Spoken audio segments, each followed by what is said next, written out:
Assalomu alaykum, hurmatli yurtdoshlar. Bugun men sizlarga juda muhim mavzuni tushuntirib beraman. 1 avgustdan pensiya yangicha hisoblanishi, yangi qoidalar, kimlar uchun bu foydali, kimlar ehtiyot bo'lishi kerak. Qayerda xato qilish mumkin va o'z pensiyangizni kamaytirib qo'ymaslik uchun nimalarni hozirdan tekshirish zarur.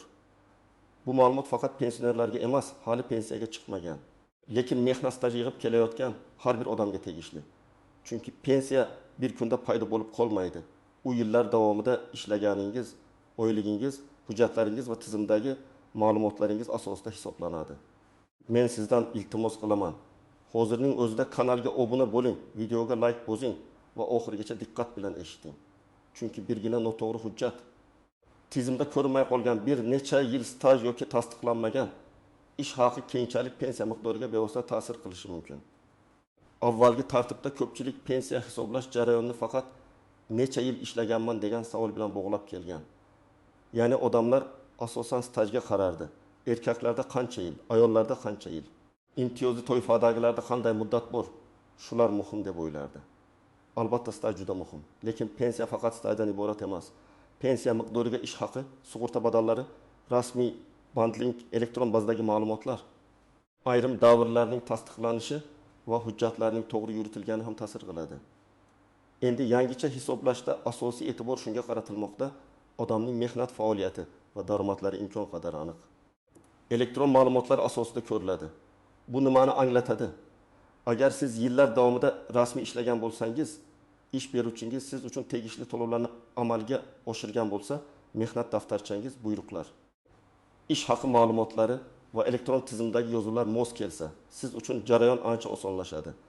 Lekin agar sizning ishlagan davringiz hujjatlarda bor, ammo elektron bazada ko'rinmasa yoki korxona yopilib ketgan bo'lsa, yoki oylik konvertda berilgan bo'lsa, mana shu joylarda muammo chiqishi mumkin. Men buni oddiy qilib aytaman. Yangi tartibning maqsadi kimnidir qo'rqitish emas, balki pensiyani hujjatlar va real ma'lumotlar asosida hisoblashni kuchaytirishdir.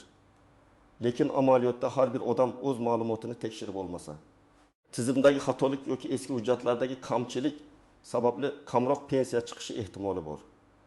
Oldin ko'p hollarda odam pensiya yoshiga yetgach, pensiya jamg'armasi bo'limiga borardi. Mehnat daftarchasini, pasportini, ish haqi to'g'risidagi ma'lumotnomalarni, ayrim hollarda arxiv hujjatlarini topshirardi.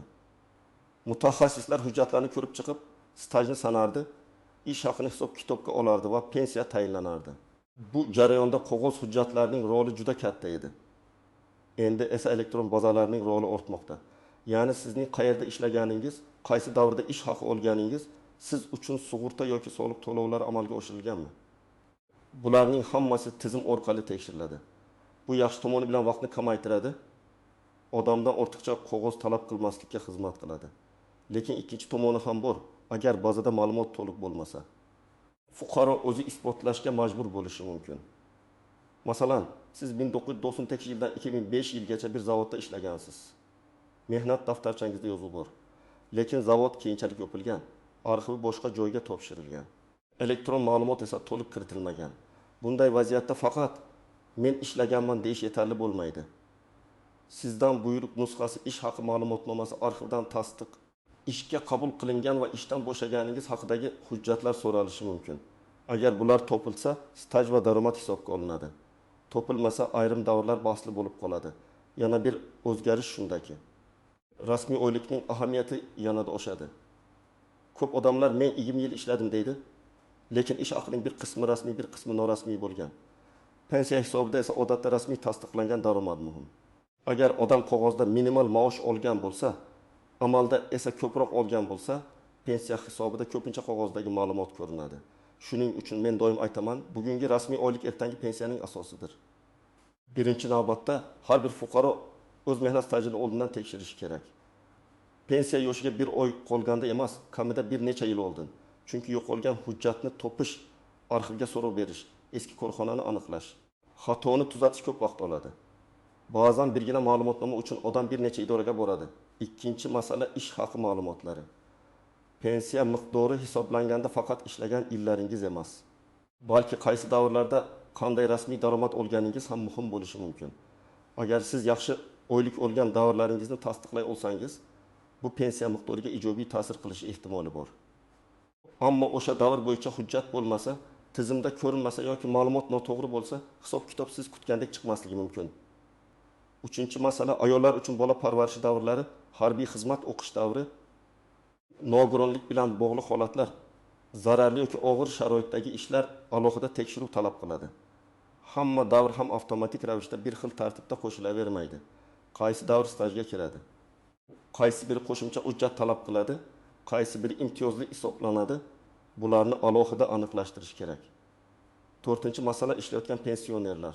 Agar odam allaqachon pensiya olayotgan bo'lsa va shu bilan birga ishlayotgan bo'lsa, uning holati ham yangi tartibda alohida ahamiyatga ega bo'lishi mumkin. Ishlayotgan davr uchun qayta hisoblash, qo'shimcha staj. Rasmiy daromad va tegishli to'lovlar masalasi bo'yicha mahalliy pensiya jamg'armasi bo'limidan aniq ma'lumot olish kerak. Chunki har bir fuqaroning holati bir xil emas. Men birinchi navbatda rasmiy hujjatlarda uzilishlar bor odamlarni ogohlantiraman. Masalan, bir odam 4 yil ishlaganini aytadi, lekin mehnat daftarchasida 6 yil yozuv yo'q. O'sha paytda fermer xo'jaligida ishlaganman, hamma biladi, deydi. Lekin pensiya hisoblashda hamma biladi degan gap hujjat o'rnini bosa olmaydi. Agar o'sha davr bo'yicha buyruq, shartnoma, ish haqi qaydnomasi, soliq yoki sug'urta to'lov izlari bo'lmasa, bu stajni tasdiqlash qiyinlashadi. Ikkinchi guruh, norasmiy ishlaganlar. Masalan, usta, sotuvchi, quruvchi, haydovchi yoki xizmat ko'rsatish sohasida ishlagan ayrim fuqarolar yillar davomida ish bergan joyda bo'lgan, lekin rasmiy shartnoma tuzilmagan. Bunday odamlar men 10 yil bir joyda ishladim deyishi mumkin. Ammo pensiya uchun bu davr ko'rinmasligi ehtimoli bor. Bu juda og'riqli masala. Chunki odam mehnat qilgan, lekin huquqiy jihatdan bu mehnat tasdiqlanmagan bo'lishi mumkin. Uchinchi guruh, eski korxonalarda ishlaganlar. Ayniqsa 1990 yillar va 2000 yillar boshida ishlaganlar o'z hujjatlarini tekshirish kerak. O'sha davrda ko'p korxonalar qayta tashkil etilgan, nomi o'zgargan, tugatilgan yoki arxivi boshqa tashkilotga topshirilgan. Agar siz o'sha davrda ishlagan bo'lsangiz, arxiv manzilini oldindan bilib oling. Pensiyaga chiqish paytida qidirishni boshlasangiz, vaqt yutqazishingiz mumkin. 4-guruh, ism familiyasi o'zgarganlar. Masalan, turmushga chiqqan ayollarda familiya o'zgargan bo'ladi. Ba'zan eski mehnat daftarchasida qiz familiyasi, pasportda hozirgi familiya, diplomda boshqa yozilish, arxivda esa harflar xato bo'lishi mumkin. Bitta harfdagi farq ham hujjatlarni bog'lashda muammo chiqaradi. Shuning uchun nikoh guvohnomasi, familiya o'zgargani tasdiqlovchi hujjatlar tayyor turishi kerak. Agar siz butun mehnat faoliyatingizni rasmiy ish joylarida o'tkazgan bo'lsangiz, mehnat daftarchangiz to'liq yuritilgan bo'lsa, ish beruvchilar barcha to'lovlarni amalga oshirgan bo'lsa, elektron bazalarda ma'lumotlaringiz ko'rinsa, siz uchun jarayon nisbatan yengil bo'ladi. Lekin men baribir umuman xavotir olmang demayman. Chunki hatto yaxshi yuritilgan hujjatlarda ham texnik xatolar bo'lishi mumkin. Masalan, bir fuqaro 25 yil maktabda ishlagan, hammasi rasmiy. Lekin elektron tizimda bir yil boshqa tashkilot nomi bilan yana bir yil umuman ko'rinmay qolgan. Sababi buxgalteriya ma'lumot topshirishda xato qilgan yoki tashkilot kodi almashgan. Bunday holatda odam aybdor emas. Lekin baribir xatoni tuzatish uchun murojaat qilish kerak bo'ladi. Shuning uchun men har bir odamga, hatto hujjati joyida bo'lganlarga ham ma'lumotlarni tekshirib olishni maslahat beraman.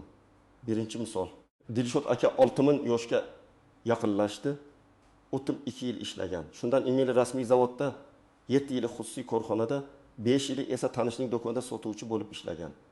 Zavoddagi email hujjat bilan tasdiqlanadi. Xususiy korxonadagi 7 yil bo'yicha shartnoma va to'lovlar bor.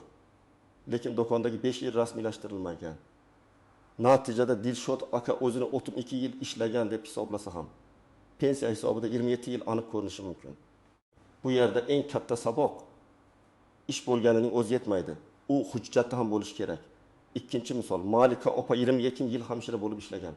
U turmushga chiqqach familiyasini o'zgartirgan. Mehnat daftarchasining eski qismida qiz familiyasi, diplomda ham qiz familiyasi. Hozirgi pasportda esa turmushdagi familiyasi yozilgan. Agar Malika opa nikoh guvohnomasini va familiya o'zgarishini tasdiqlovchi hujjatlarni olib bormasa, ayrim hujjatlarni bog'lash qiyinlashadi. To'g'ri hujjat bo'lsa, muammo tez hal bo'ladi. 3-misol, Qahramon aka 1996 yildan 2004 yilgacha bir qurilish tashkilotida ishlagan. Tashkilot keyin yopilgan. mehnat daftarchasida yozuv bor, lekin ish haqi ma'lumotnomasi yo'q. Agar u faqat stajni tasdiqlasa, bir natija bo'ladi. Lekin ish haqi yuqori bo'lganini tasdiqlay olsa, pensiya hisobida foydaliroq bo'lishi mumkin. Demak, u arxivdan ish haqi qaydnomasi yoki tegishli ma'lumotnoma so'rashi kerak. 4-misol, Sayyora opa uyda bola tarbiyasi bilan shug'ullangan davrlarni ham hisobga kiritmoqchi. Bunday holatda farzandlarning tug'ilganlik guvohnomalari, ayrim davrlarni tasdiqlovchi hujjatlar kerak bo'lishi mumkin. Bu yerda eng muhim masala qaysi davr qonun bo'yicha stajga qo'shilishi va qaysi tartibda tasdiqlanishini oldindan aniqlash. Chunki odam o'zi taxmin qilgan narsa bilan qonundagi hisoblash tartibi bir xil bo'lmasligi mumkin. Eng ko'p uchraydigan nozik jihat shuki, hamma ish davri ham bir xil hisobga olinmaydi. Masalan, zararli ish sharoitida ishlaganlar, tibbiyot, ta'lim, harbiy xizmat, ichki ishlar, ayrim maxsus sohalar, nogironligi bo'lgan shaxslar yoki boquvchisini yo'qotgan oila a'zolari bo'yicha tartiblar farq qilishi mumkin. Men bu yerda hammaga bitta umumiy formula aytib, noto'g'ri yo'l ko'rsatmoqchi emasman. Har bir holatda asosiy savol shunday: sizning davringiz qaysi hujjat bilan tasdiqlanadi va u amaldagi tartibga ko'ra qanday hisoblanadi? Yana bir muhim jihat, mehnat daftarchasidagi yozuvning o'zi ayrim hollarda yetarli bo'lmasligi mumkin.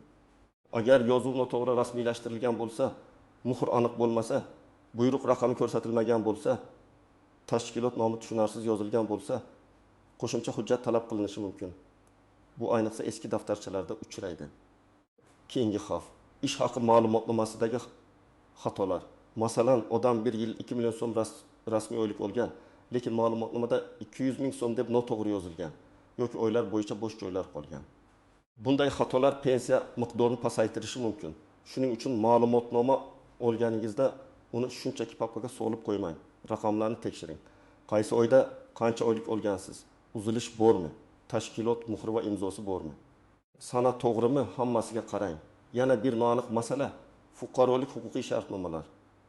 Ba'zi odamlar mehnat shartnomasi bilan emas, xizmat ko'rsatish shartnomasi yoki pudrat shartnomasi bilan ishlagan.